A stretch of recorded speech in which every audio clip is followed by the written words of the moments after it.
Good morning, I'm Robert Tan. From your wallet to the wider economy, join us as we follow the money. The digital economy is no longer just a part of the economy, it's quickly becoming the economy itself. From small businesses and freelancers to large corporations, success today increasingly depends on technology. But despite the opportunities, many Filipinos still struggle with slow connections, high costs, and internet dead spots. And as our ASEAN neighbors race ahead in digital transformation, is the Philippines moving fast enough? And joining us this morning is Dindo Marzan, Senior Vice President and Head of the SME Group of Converge ICT Solutions. Good morning, Dindo. Welcome to Follow the Money. Good morning, Robert. I'm excited to be here. Thanks for joining us this morning. Now, okay, let's start with this, Dindo. The digital economy is booming. Now, but are Filipino MSMEs and individuals truly embracing digital transformation, or are many still being left behind? I think there are two parts to this story. First of all, there's so many online businesses right now. So the digital adoption is really fast because the actual business is digital in nature. Like, for example, online selling, e-commerce. And by that, obviously, digital adoption and knowing how to run your business online is a mandate or mandatory.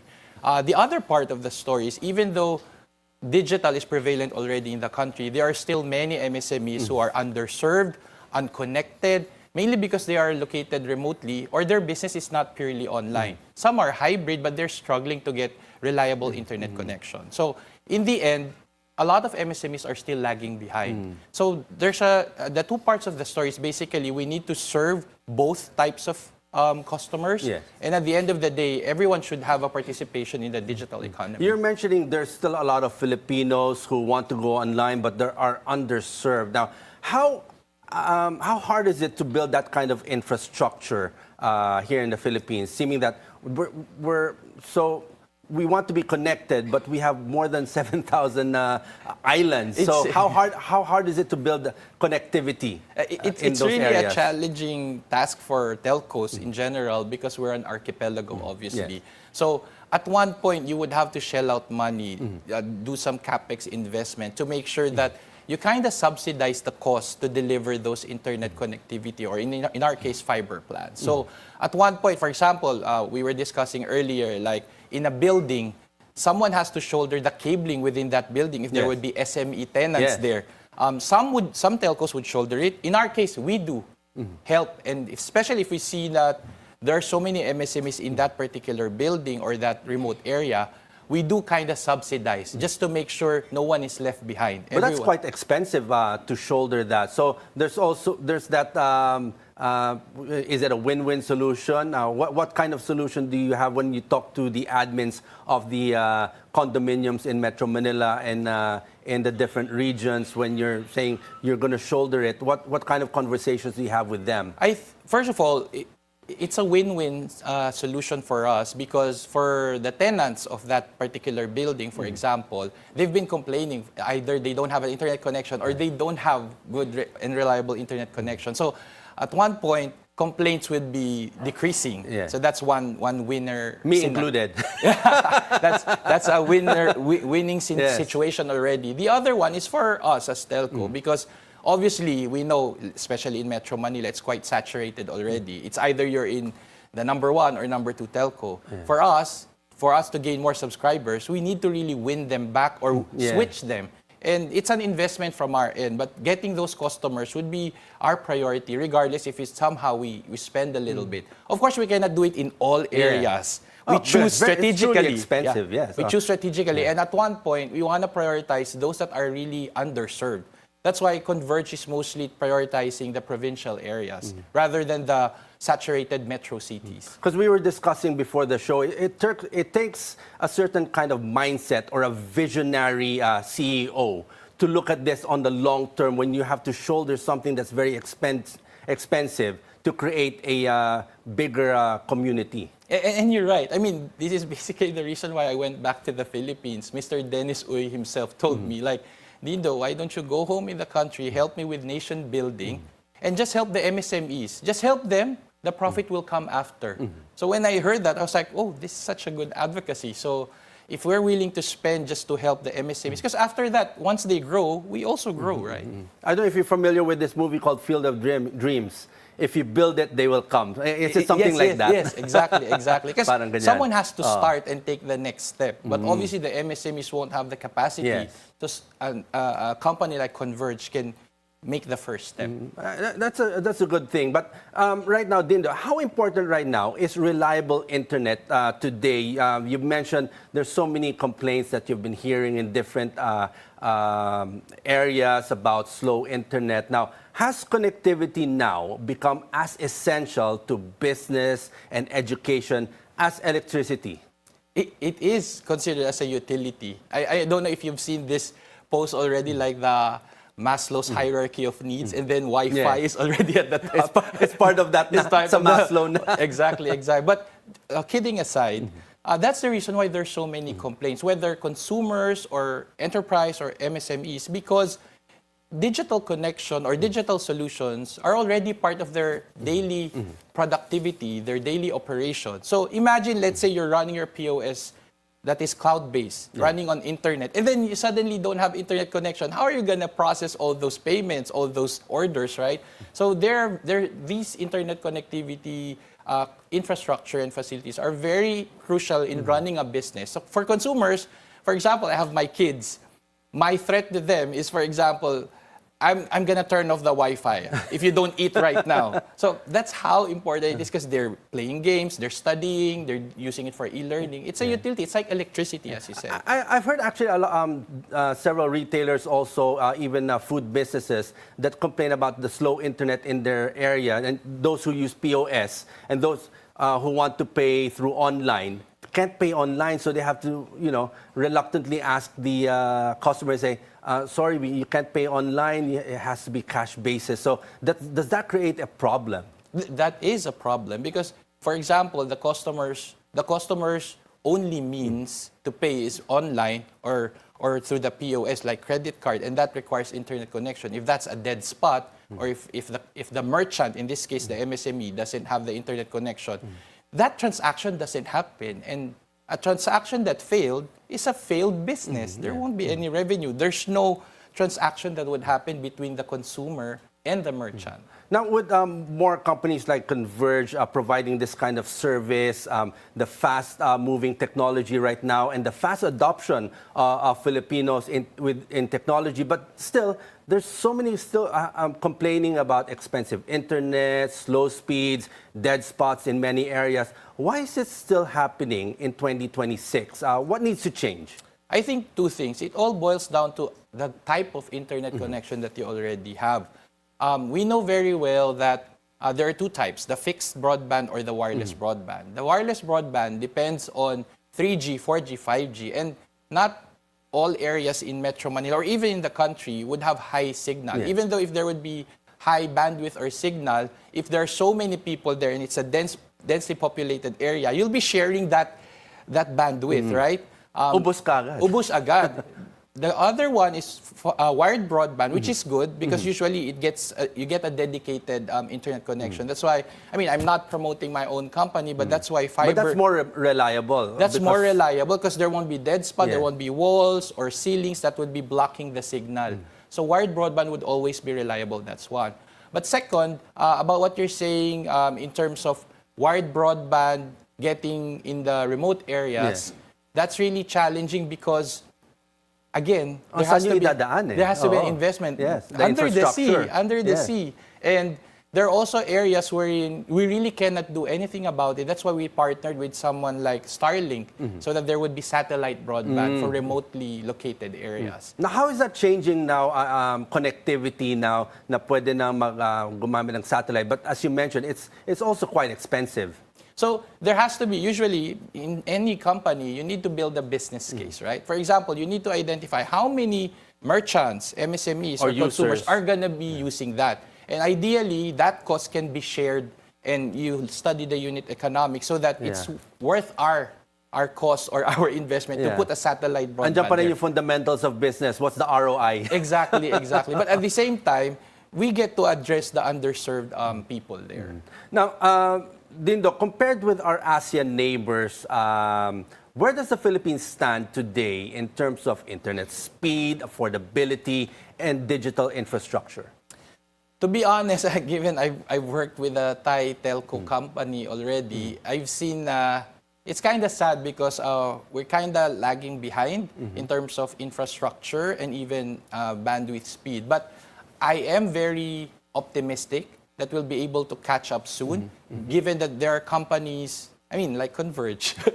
Of course, I love Converge. That would be willing to invest in infrastructure like data centers, the digital infrastructure that we just invested in Angeles, Pampanga, and then making sure that we are all connected in the ASEAN region. So if I compare it, we really need visionaries and leaders in the country who really have malasakit or empathy to the country. So for example, case in point, when I was in Thailand during pandemic, our boss there, the owner of True Corporation, actually built a company that produces face masks, just to make sure there would be enough face masks for the country. It's similar to this. Like, if we know that the people in the Philippines are not yet all connected and the internet penetration is still low, someone has to kind of like have that malasakit to really help the people. Because eventually when you help the people... Well, it takes a visionary. Exactly. If you help the MSMEs, eventually when they grow,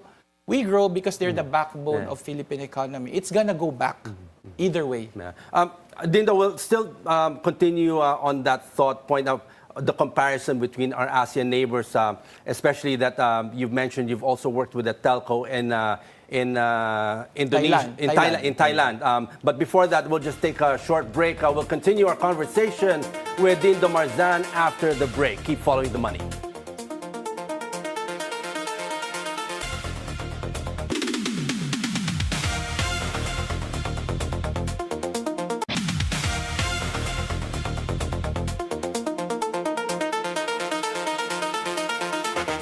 Welcome back to Follow the Money. You're still tuned into our conversation with Dindo Marzan, Senior Vice President and Head of the SME Group of Converge ICT Solutions. Now, Dindo, before the break, we were discussing about how we compare with our ASEAN peers in terms of technology. But I'd like to discuss more, so we have a basis of comparison. You've met with a telco company in Thailand, and now you're working with another telco company here in the Philippines. How is it different? How's the landscape different this here in the Philippines? I think I'll start first with the leader, and I think you've mentioned it earlier.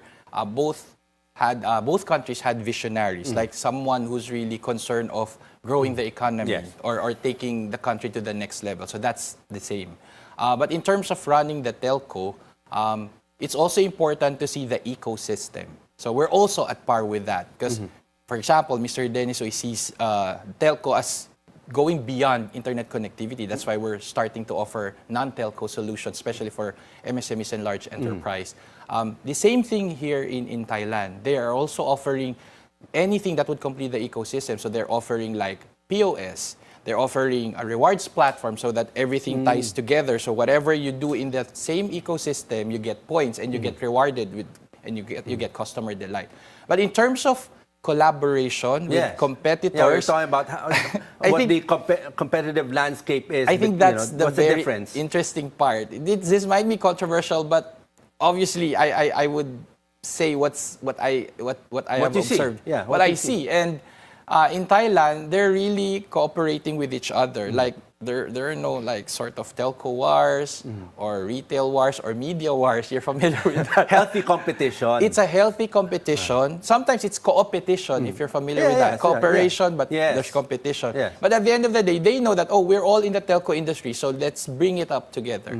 I do believe in the Philippines, there's some sort of competition, and they don't hate each other naman here in the country, but it's a tough battle to be in. And sometimes you'll be right across the middle if you're unlucky, right? But it's a small world. The good thing about Thailand is they're very much into not fighting head-to-head, but rather helping each other. It's kind of similar to Singapore as well, wherein, for example, if you go the retail industry, all the malls are interconnected, right? Because they cooperate and they want to grow the retail economy or retail industry there. So in Thailand, what I figured out is if they help each other, they really raise the economy. Yeah, they and raised the bar. They raised the bar high, and eventually it became the norm. I do think in the Philippines, if we start working together, it's happening in fintech, by the way.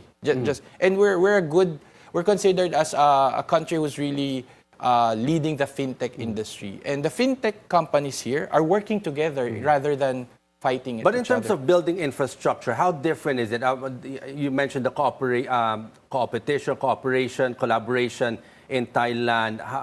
How can we do it here in terms of, let's say, still having a healthy competition, but then building the infrastructure together? Because, again, there's 100 million Filipinos who are fast adopting to technology and need connectivity, especially today. To be honest, we're already doing it. So in the Philippines, it's Converge who started end-to-end fiber technology for internet connection. And since we started fiber, it also came to a point that the other telcos actually rode that digital superhighway. And vice versa, because that goodwill of us having them have that right of way, in return for those areas that, for example, the other telcos have already built the infrastructure, we also ride. So it's a sort of like, I help you, you also help me, kind now of you've mentioned relationship. now the support group within the private entities. Now, what kind of support now does the government provide in terms of helping, in terms of, again, building the infrastructure, setting policies so that, the ease of providing the service to the Filipinos? I think it's a very important fact that we have the private and public relationships and initiatives. So, case in point, like our partnership with DTI, who's very much active in terms of enabling MSMEs, like how to make them digitally savvy, how to know how to do online selling, what are the hindrances for them to build a business. Like, syempre, ang hirap minsan yung registration ng business. Yes. Where do I start? Do I need a lawyer or something? And DTI is really helping, like, to the point of sometimes hand-holding, just to make sure our potential MSMEs can really grow their businesses. So, no one can do that alone. It has to be a partnership between someone like DTI, a private company like us, and obviously other institutions. So if we work together on the digital process. In the digital But the usual complaint is of the business who want to start, or individuals who want to register their businesses. The first part is easy because you upload, everything's digital. The major complaint is really the middle and towards the end, when you already go to the LGUs and start getting your business registration. Hindi na siya masyadong digital. Minsan, online nang upload mo ng mga papers mo, documents. In the front end, like SEC, you have eFast, in DTI, you get your registration online. But then when you go to the LGU, they tell you, print it out, register here. So, where's the disconnect? What needs to be done there? Because the first part is very good. It's very fast. Yes. It's towards the end that many complain about. It's about. work in progress, and it's also part of the Philippines being an archipelago. We are a regional country, right? Yeah. That's why the approach should be regional in nature. So like DTI, Converge is also present regionally. We have clustered the region so that there would be like point persons there or managed service providers to make sure everything or everyone is addressed based on the region. So we partner with the DTI regional offices there, or satellite offices, and hand in hand with the LGU there, which is basically the chief executive there, right? The mayors or the governors, they really push. Kasi at the end of the day, if the businesses there become successful, syempre, my province, it's part of nation building, my city would be successful, and that gives pride to whoever is leading that area or city or province. But still much to do in that area. Now, Dindo, let's talk about AI. It's changing everything today as we see it. Now, which jobs, businesses, and industries in the Philippines are most likely to benefit, and which are most vulnerable? I think, I know that the ones who are going to benefit in AI would be those who are digital in nature, especially in terms of their businesses. So, for example, if you're in e-commerce, online selling, the AI can do the work for you, like taking the orders or processing certain transactions. That's really something that's gonna make them more productive and generate more revenues. The ones that are gonna be vulnerable would be those that have repetitive processes, especially if there are a lot of people who are doing this manually. The problem with that would be, in the end, some people might lose their job. But if the people or the employees would be really good in learning what AI is all about instead of being threatened by it, at the end of the day, every talent or employee should also do some self-learning, right? And if they, let's say, learn more about AI, at the end of the day, they won't lose a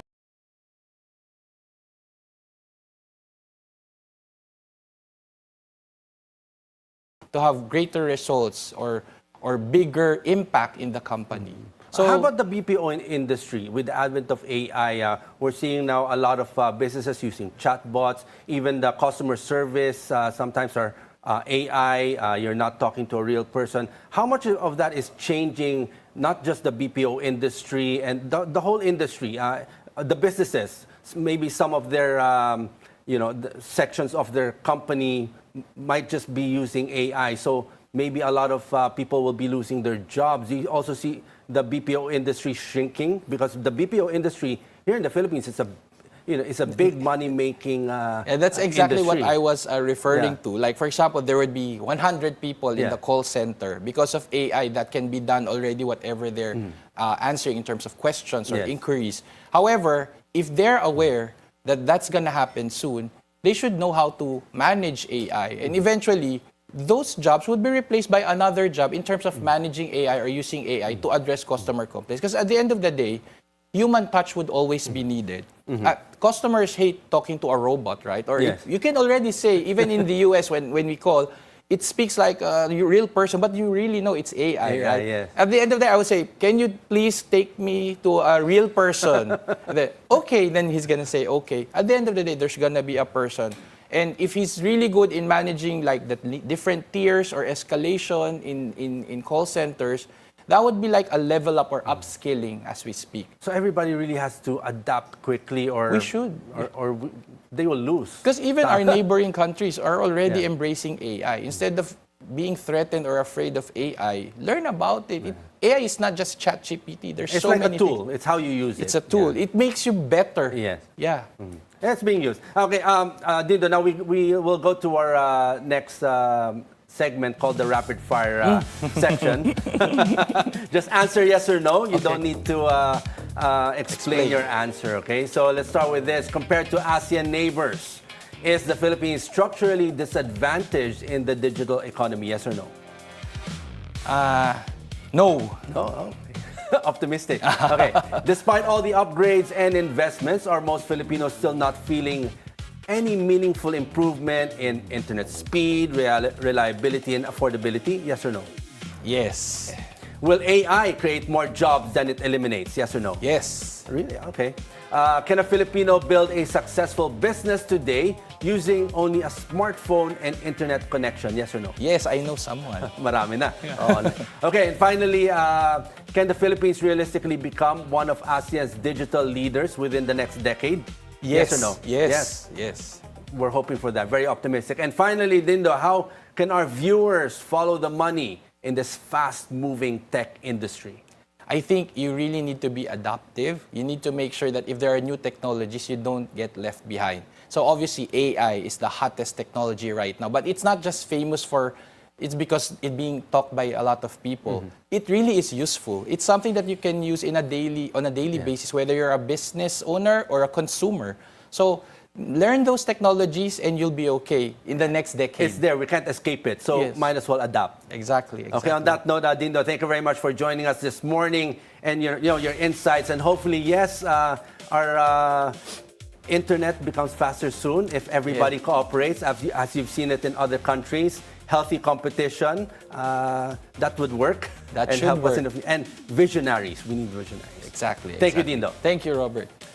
Okay, and that's all for today. I'm Robert Tan. Thanks for watching. Keep it here on the Bilyonaryo News Channel, and always follow the money.